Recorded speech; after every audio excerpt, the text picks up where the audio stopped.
I'm in the Eric studio, and we are studying hyperdensity and packaging strategies for the beginning of the studio class. So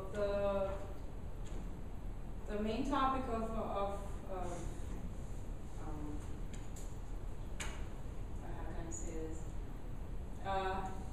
For the introduction for this study, we want us to investigate on these two topics, and after that we can relate that to the site and the rest of the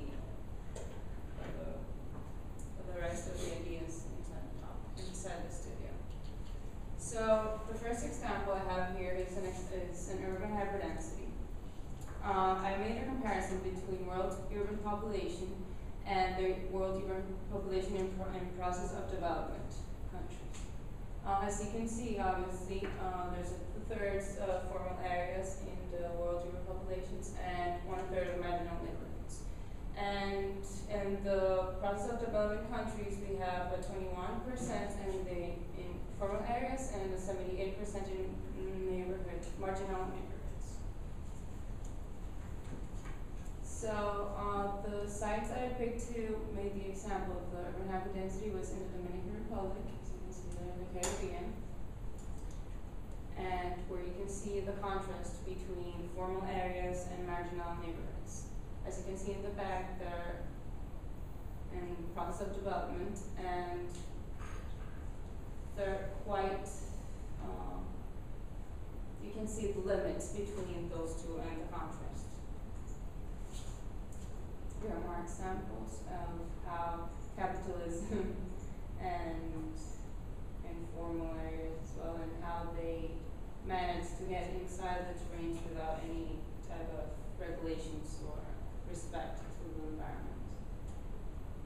This is an example of how chaotic the spaces are and how they don't respond to any of safety or regulations again. And this is an example of how light interacts with space, and you can see tunnels and contrast and that type of things.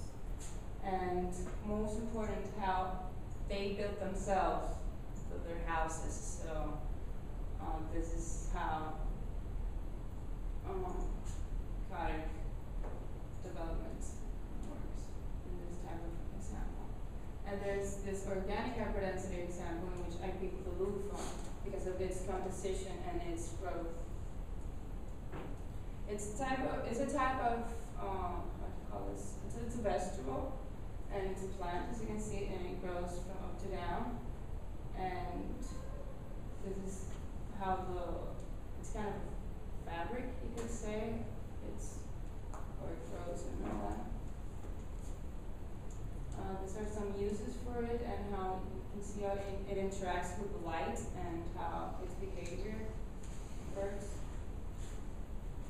It's quite dense, so it can be used as a structure, as a container, and it has many different type of uses. So the next example is the packaging strategies. The first one is an artistic example of an artist called Tara Devine, in which she does installation of stacking. So it's quite similar as packaging strategies. She uses common elements, and she does this type of installations. Most of them are sculptures, as you can see. And she tries to place these common elements as anonymous. This other packaging strategies, most of you know this project, it was in the Expo 67, as you can see there, and it's called Habitat. It was built in Montreal. It's most of, concept that has been used today as well. This is one of the first capsule towers in Japan. And I chose this one because this is what we are trying to get in the studio class. We're trying to, at the end, we're going to build a capsule hotel at the financial district area.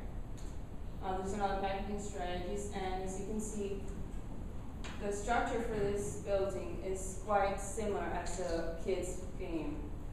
So it's just assemblies in the system. There's another example of packaging. Well, you can just rotate and then change the scale of the elements, and you can have this building. And there's another type of packaging strategy, and this one as well, which is in Mexico City, and where you can stack elements, and that's just a solution for the lack of parks and green areas in the dense city of Mexico. And that's basically it. Any questions?